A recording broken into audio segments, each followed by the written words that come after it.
Two brothers there was, and one was rich, and of his riches he was sure. And as sure as he was of his money, so his brother he was as poor.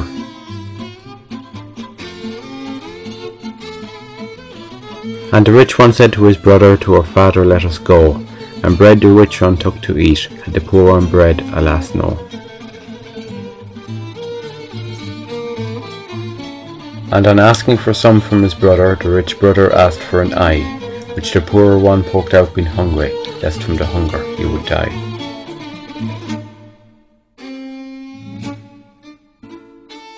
And on to their father they went, of life and family talking, and the poorer one was still hungry, asked for more bread while walking.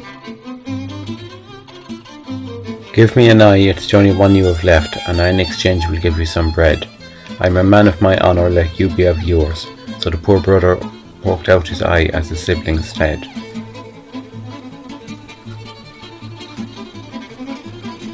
Now blind his way he could not see. To walk the poor took his brother's hand. Guide me to where I need to go, he pleaded, and to a gallows was brought and bid to stand. Back in a while I shall be, there safe you are, do not move. If you love and you trust me, for I am your brother, your love and trust please prove. And so the rich son departed to his father, and tales told of his children and his wife, how a merchant he was, with a big wagon, and how his wasteful brother messed up his life. Of the brother who asked for bread, his hunger being the reason why, and as for it he had not worked, how the richer took the poor's eye. To this his father passed little comment, his counsel he kept to himself, as wise men do no matter what stories to them are told, and he took down a bottle from the shelf. A bottle of the finest wine that he had, he stated, let the feast begin. The night is young, the girls are beautiful, you answer not to me for enjoying sin. And all the while legs heavy the poorer brother stood, neath the gallows all alone, while three devils spied on it who perched, all wondered at this blind man on his own. They boasted of deeds, the first declared that he with a stone blocked the stream caused drought by stopping water, the next declared that sickness had brought on none less than the king's tormented daughter, and the third trumpeted the other two by at the blind man beckoning, to his fellow devils great supplies. I dwelt in a rich man's heart, he said, and got him to convince his brother for bread to gouge out his own eyes. The third said that only if the blind man knew in the brook if he washed his eyes, once again he'd see like the day he was born, and laughed that the blind man this did not realise. And the second said if only the townsfolk knew if to cast away the big stone, the drought that was causing the misery would be gone, and water to their village would have flown. The third laughed if only the princess knew that if in a hot bath a toad was placed, and in it she bathed, her sickness would be gone, and she by good health again would be embraced.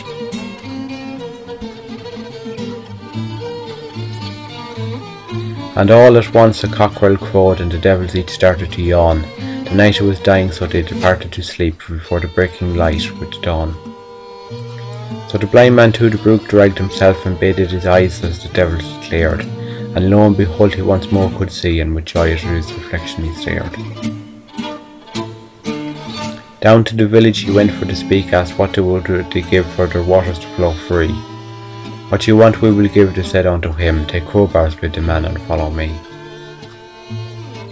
And he brought them up the big hill, where they saw to their shock, the river was made flow a different way by the obstacle of massive big rock. And together they levered and hugged, and they heaved and they dug to get beneath, and joy was seen in their faces as trickles of water flowed at their feet. A flow that became a torrent when moved was a stone, and the water to the village did flow, and they bid the man as to what he wanted, before away from their town he did go. 2 horses, a carriage, and it filled with money, that he declared was his price, and the townspeople said if only they could, not alone would they give that, but give it twice.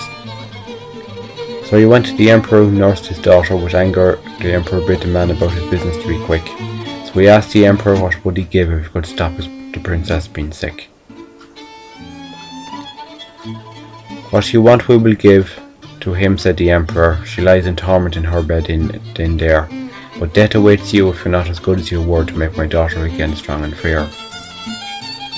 Set the water to boil, he said to the emperor, who sent servants for a batten, water and match, to make the fire the water to heat, and outside the poor man a toad did he catch.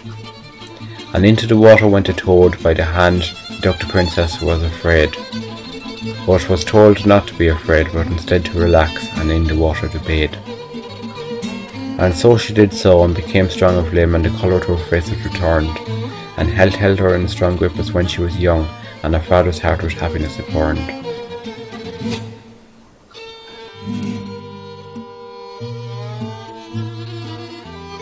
What do you want from making her well? You have proved your worth and saved your own life. You can have all and everything that I have, but you can't have my daughter for your wife.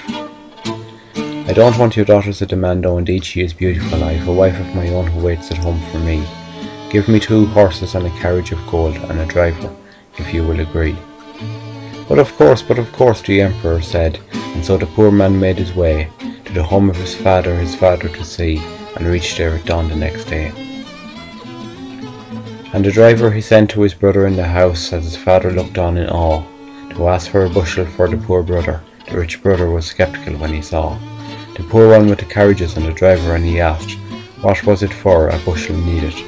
To measure money, all the money I have, said the poor brother, who was not heeded. Till the father said, let him his say make, let the driver vouch for him and his wealth show. And the driver vouched, and the wealth it was displayed, so where the poor got it, the richer brother wanted to know.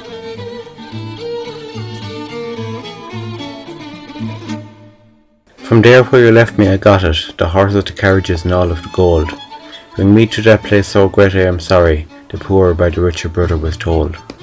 Don't be sorry, said the poor, just go, when you were there for bread like you bid, and gouge out your eyes for it as I did for mine, and the richer brother those things he did. And so under the gallows he was left, where the devils of nightfall did return again, to boast of their deeds when evil they caused, to be done by foolish and by ignorant men.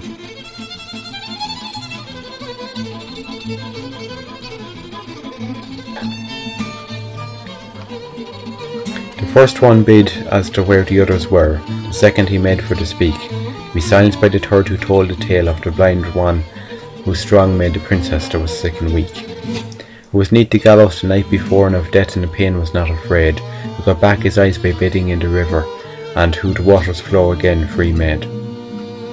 I will check, said he, neath the gallows should he be there, and the richer and blinded brother there he did find, so they rent him to pieces until he was dead.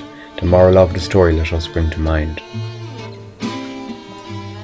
What you do to your brother he will surmount, no more so than when you do to him harm, and when you ask how he will tell you, but only some, you for to charm. And will do to you as you done to him, bar his revenge you cannot surmount. Better do right than fear a wrong man's revenge, poor piece is worth of money any amount.